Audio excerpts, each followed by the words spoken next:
नमस्ते। चर्चा में आपका स्वागत है। मैं हूं शिव मिश्रा। आज चर्चा में बात एक बार फिर करते हैं राहुल गांधी की। राहुल गांधी इस समय अमेरिका की यात्रा पर हैं और वो सैन फ्रांसिस्को से अपनी सभाएं करके अब पहुंच रहे हैं न्यूयॉर्क। और उनकी यात्राओं पर, उनकी सभाओं पर तरह तरह की चर्चाएं हो रही हैं, लेकिन एक प्रश्न सभी के मन में उभरता है कि आखिरकार राहुल की इस यात्रा का उद्देश्य क्या है। तो राहुल की इस यात्रा का उद्देश्य घूमना फिरना तो बिल्कुल भी नहीं है। अगर राहुल को घूमना फिरना होता तो वो थाईलैंड गए होते, नेपाल जाते, किसी ऐसे अज्ञात देश में जाते जहां पे उनकी पार्टी को बताना भी मुश्किल होता कि कहाँ गए हैं। तो अब की ये यात्रा राहुल की विशेष यात्रा है और बहुत व्यस्त हैं इस यात्रा में। अभी तक जो भी राहुल कर चुके हैं और जो करते जा रहे हैं, अगर एक लाइन में कहा जाए तो उसका सिर्फ और सिर्फ एक ही उद्देश्य लगता है कि राहुल गांधी डुगडुगी बजा रहे हैं और डुगडुगी बजाकर पूरे विश्व को बता देना चाहते हैं कि भारत में, हिंदुस्तान में अकेले राहुल ही ऐसे व्यक्ति हैं जो पूरे हिंदुस्तान को बेच सकते हैं, बशर्ते खरीदार अच्छा हो और उसकी उचित कीमत दे सके। तो जो उचित कीमत देने वाले हैं वो उनके साथ लग गए। आप सोचेंगे कि भाई देश क्यों बिकेगा, कौन खरीदेगा, लेकिन है एक ऐसा वर्ग है जो पिछले 1000 वर्षों से भारत पर कब्जे का प्रयास कर रहा है, कब्जा नहीं हो पाया। वरना इस्लाम ने जिस देश पर आक्रमण किया, जिस देश पर बुरी निगाहें डाली, वो देश उनका हो गया। चाहे वो ईरान हो, अफगानिस्तान हो, दुनिया के कई ऐसे देश इसके उदाहरण हैं। भारत में मुस्लिम आक्रांता 8वीं शताब्दी में आए और 8वीं शताब्दी में उनको रेजिस्टेंस का सामना तो करना पड़ा, लेकिन धीरे धीरे वो आए, उन्होंने अपना साम्राज्य भी स्थापित किया। इसके बाद में अंग्रेज आ गए और फिर भारत को स्वतंत्रता मिली और उसके बाद फिर उनको अपना हिस्सा चाहिए था तो पाकिस्तान मिल गया। उस समय जो मुसलमान थे भारत में, उसके दो मत थे। एक तो ये था, वो चाहता था कि हमें पाकिस्तान मिल जाए, और दूसरा चाहता था कि हमें पूरा हिंदुस्तान चाहिए। जो पूरा हिंदुस्तान चाहने वाले थे उनका मत ये था कि हम थोड़े दिनों में ही अपनी जनसंख्या बढ़ाकर इस पूरे देश पर कब्जा कर लेंगे।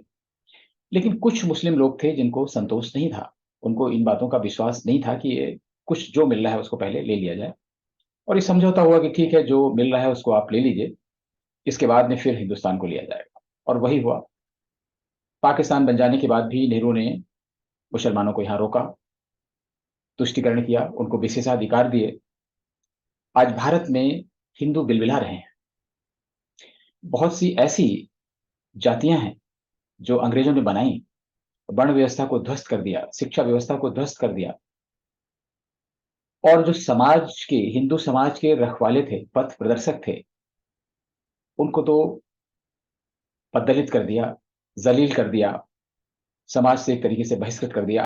और उसका एक ही कारण था कि हिंदू समाज को कैसे तोड़ा जा सके। अब शायद पूरे हिंदुस्तान पे कब्जा करना आसान हो गया है। तो जो गजवाए हिंद का नारा पिछले 1000-1200 वर्षों से चल रहा है, अब पूरा इस्लामिक जगत उसके लिए प्रयास कर रहा है, क्योंकि 1000 वर्षों से वो चाह रहे हैं कि भारत की सस्य श्यामला भूमि, यहाँ की हरी भरी जलवायु, यहाँ की नदियां, पानी, सब कुछ चाहिए उनको। इस्लामी जगत में उनके पास 57 देश भले ही हैं, लेकिन भारत जैसा कहीं कुछ नहीं है। तो इसलिए पूरा इस्लामिक जगत इसमें लगा हुआ है कि किसी तरीके से भारत चाहिए। इतनी विशाल भूमि मिलेगी, उपजाऊ भूमि मिलेगी, जहां पे कृषि की जा सकती है, पानी मिलेगा, पानी की नदियां मिलेंगी। और इस तरह से जो इस्लामिक जगत का संगठन है, जो और मजबूत होता जाएगा, इस धारणा पर काम हो रहा है।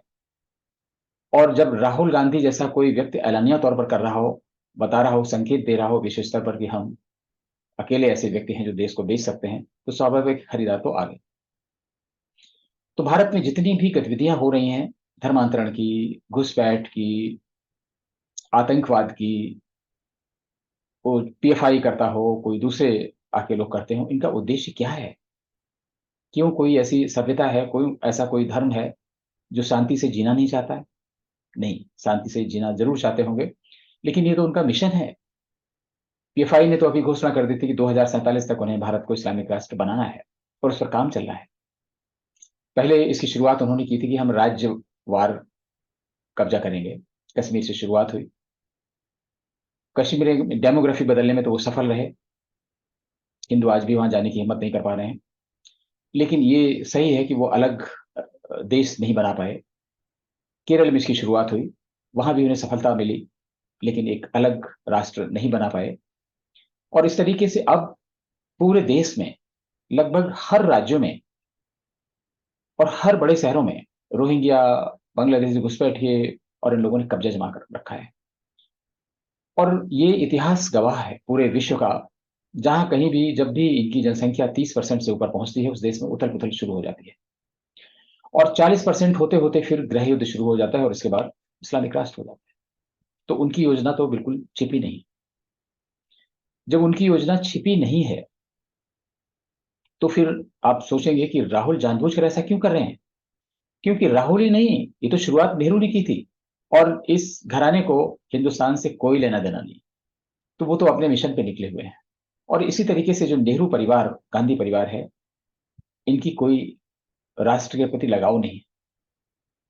जब तक हैं इसके शासक रहें, नहीं रहेंगे तो देखा जाएगा। इस थ्योरी पर काम कर रहे हैं। लौट कर फिर आते हैं कर्नाटका में। छोटे से 2 वीडियो आप देखिए, उससे पता चल जाएगा कि कर्नाटका में क्या हुआ। रियासत कर्नाटक के तमाम ही उलमाए किराम इस हुकूमत के कायम होने के जिम्मेदार हैं। उन्होंने अपनी जिम्मेदारी को अदा किया। अल्लाह की कसम सच्चाई का इजहार कर रहा हूं। कई उलमा ने 2 रकात नमाज पढ़ के, सलातुल हाजत नमाज पढ़ के जाकर अपने वोट का इस्तेमाल किया। कई उलमाए किराम ने मन्नतें मानी। सूरे यासीन पढ़कर उन्होंने दुआएं पढ़ते हुए उन्होंने वोट का इस्तेमाल किया है, बटन दबाया है। तमाम तंजीमों ने इसके पीछे कोशिश की, मेहनत की। तमाम मसाजिद के जिम्मेदारों ने और नौजवानों ने इसके पीछे मेहनत की। अल्लाह ने इन नताइज को जाहिर किया। ये हकीकत सामने आ गई। हम रियासत की तो क्या, मुल्क की हुकूमत को भी बदल सकते हैं अगर वाकईतन इस तरह का इत्तेहाद और इस तरह की बेदारी हम मुसलमानों के अंदर आ गई। अल्लाह का फजल है कि रियासती हुकूमत को हमने बदला है। ये अज़्म लेकर जाएं, ये इरादे अभी से लेकर जाएं कि इंशाअल्लाह 2024 में हम हिंदुस्तान की, इस मुल्क की हुकूमत को भी इंशाअल्लाह बदल कर रहेंगे। The whole Christian population is only 1.87% of the state of Karnataka according to the census of the government of India. 84% of the Hindus of Karnataka decided that the stupidity of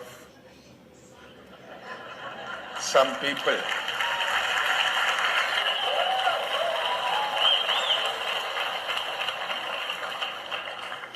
we thank God for the 84% Hindu population of Karnataka. In video में आपने देखा कि मुस्लिम समुदाय के एक मुल्ला या मौलवी असलियत बता रहे हैं क्या हुआ। और दूसरे वीडियो में क्रिश्चियन समुदाय के एक फादर हैं, वो चर्च में अपनी सभा में बता रहे हैं कि क्या हुआ। और चर्च में जो फादर हैं उन्होंने तो असलियत बयां कर दी। उन्होंने कहा कि 84% जो हिंदू हैं, उनकी स्टुपिडिटी ने उनको सत्ता दिलाई। और मुस्लिम धर्मगुरु हैं, वो तो कह रहे हैं कि 2024 में भी हमको यही करना है, इसी तरीके से हमें केंद्र की सत्ता पर कब्जा करना है।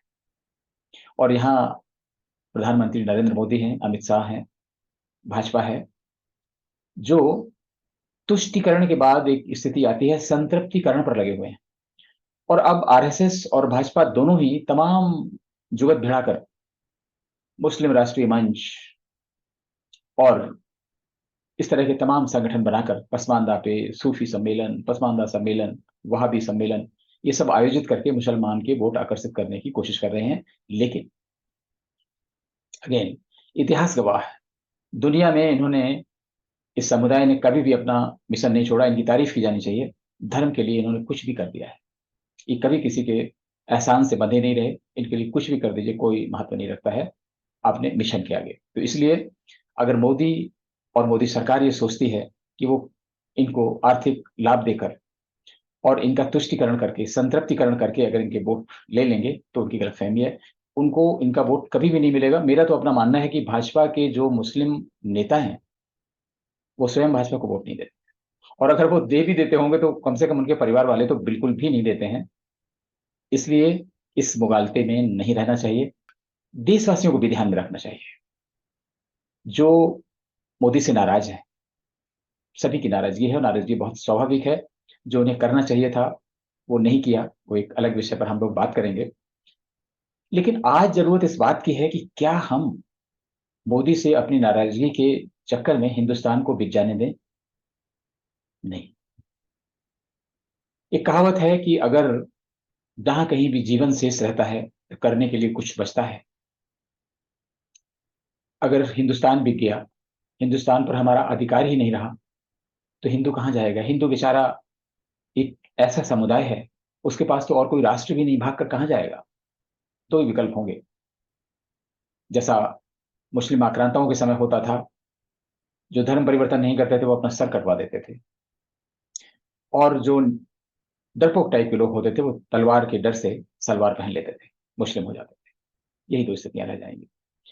और ऐसे बहुत से समुदाय हिंदुओं के भी वर्ग हैं जो अपने आप को हिंदुओं में नहीं जोड़ते हैं, आज तरह तरह की बातें करते हैं। उनके लिए भी संदेश और लक्षण अच्छे नहीं है। जोगिंदर नाथ मंडल पाकिस्तान गए हुए थे, उनका हाल उनको जानना चाहिए। उनकी किताब है, उसे पढ़ना चाहिए, उन्होंने क्या कहा है। अंबेडकर ने क्या कहा है उसे भी जानना चाहिए। और अभी भी समय है, अभी कुछ बिगड़ा नहीं है। अगर मेरी नाराजगी, हम सब की नाराजगी मोदी से है, तो भाजपा के अंदर ही कोई दूसरा नेतृत्व तलाशना चाहिए जो कम से कम मोदी से बेहतर कर सकता है, और किसी भी हालत में कांग्रेस से तो बेहतर करेगा ही करेगा। इसलिए फैसला सोच समझ कर करिए।